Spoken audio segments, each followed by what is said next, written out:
problem 2.25.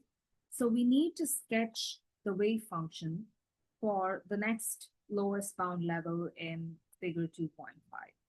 So if we take a look at figure 2.5, it basically shows us the ground state and the first excited wave functions for a particle in a one-dimensional rectangular well.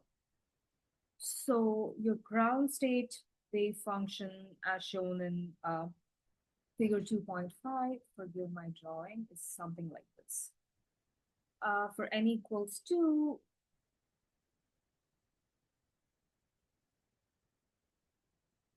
you have this. These look very much like the wave functions in a particle in a box, except that your wave function actually extends outside the box. Whereas in a particle in a box, you have something like this. Yeah, it doesn't go outside the box. But here, because we're in a rectangular well, there is a non-zero probability of finding your particle outside. The wave function does extend a little bit outside the box. So now this problem is asking us to sketch psi for the next level, n equals 3.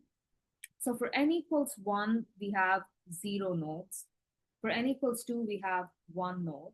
For n equals 3, we're going to have 2 nodes. So it's your rectangular well, yeah. This is going to be the wave function for n equals 3, where we have 2 nodes, right?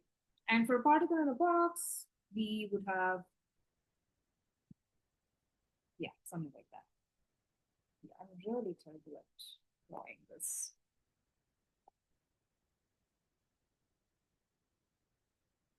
Yeah, that'll be your particle.